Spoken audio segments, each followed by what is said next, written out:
Hi, I'm Michael Breen with EV West. And I'm Matt Hauber. Today we're going to talk a little bit about the drivetrain in our BMW M3. We get a lot of inquiries about this car ever since we set a record last year for the street legal electric class at Pikes Peak. And it's the same car that's in the famous video with Bill Caswell, Yep. The big old EV grin.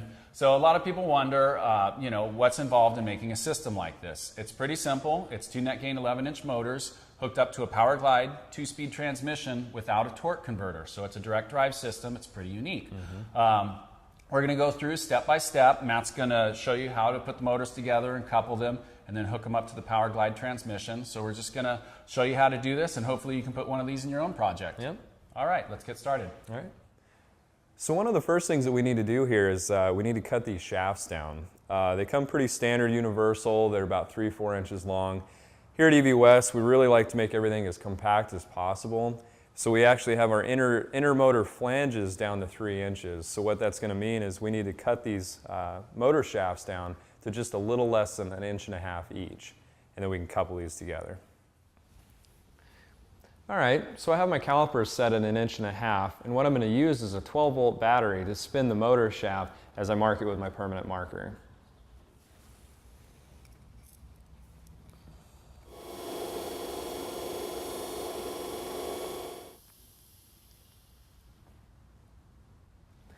All right, now that our motor is marked, what we're going to do is use the same 12-volt battery, and we're going to spin the shaft while we cut it.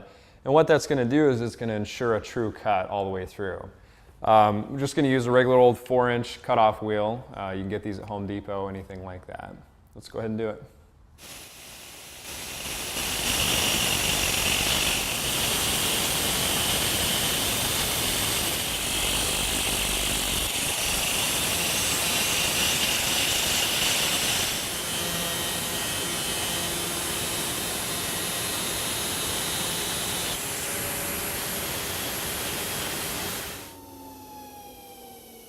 Okay. Well, as you can see at the end, I kind of, I took the tool and just kind of ground over the end and over the edge of the splines, and that's to knock down any kind of burrs or anything like that that would hinder the coupler to slide onto there. All right, so we're finished with the first motor. Let's go ahead and do the same thing with the second one. What you're going to want to do is it is 1.5 inches from this face here out, or you can do 1 inch from this step here, which is already 1/2 inch out. Let's go ahead and set this up here. Okay, now our mark is set. Let's go ahead and cut it off.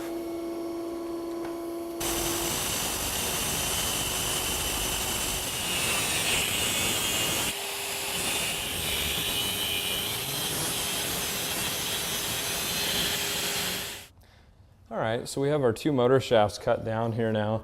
Let's go ahead and put the coupler in between the 2 and push them together and make sure that our distance between here is a little less than 3 inches, maybe 20 thousandths under.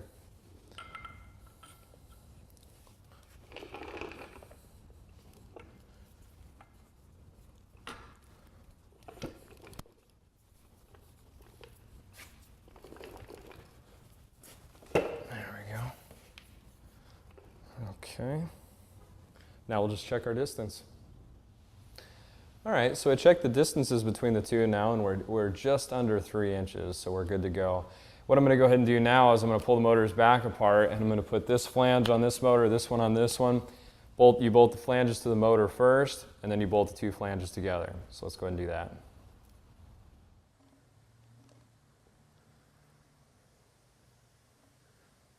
A little bit of a bear sometimes lining these splines up. There it goes.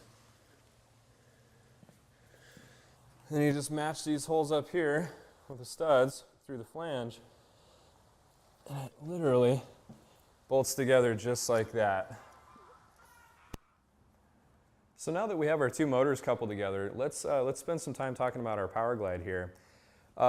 Original Powerg will come with an input shaft similar to this. This is how much sticks out of the front pump housing.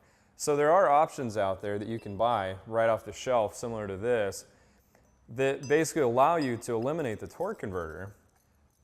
But as you can tell, that much hanging out of the pump, we're looking at about an 8-inch adapter, and that just doesn't work for most projects. We've already got a pretty long motor here. We've got to find a way to get these things tightened up. So that's when we came up with this. This is our custom input shaft here, and this is a female Turbo 400 spline that literally will bolt right on the back of a Warp 11, Warp 9, anything with the Turbo 400 output shaft. Now, because of the fact that we're not running a torque converter, we actually have to supply oil when these motors aren't spinning. We actually have to supply oil pressure to keep the clutches engaged. And that's where this comes in. This fitting right here on the outside is where our electric pump gets, where the pressure gets put in. Goes in through here, there's a one-way check valve, goes through this line, and it goes right into the front pump. Feeds pressure just like the transmission is used to seeing. All right, well, before we get this thing mounted up, I just kind of want to talk about the splines, the reason why we did a splined coupler instead of a keyed shaft. One of the reasons is, not having a set screw pushing down on a keyway and being able to get to that. None of that seems to really work out well. This transmission, I can literally grab a hold of it and I'll just slide it right on the splines, I'll bolt it in, and the thing is completely done. So let's go ahead and do that.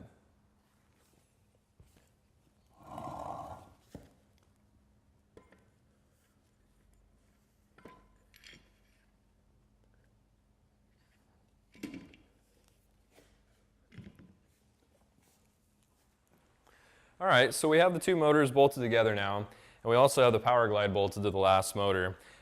We should probably talk a little bit about the hydraulic system in this. Now, we don't run a torque converter with this Powerglide, so basically what we have to do is when the motors are not turning, we actually have to supply hydraulic pressure with this pump to keep the clutches engaged.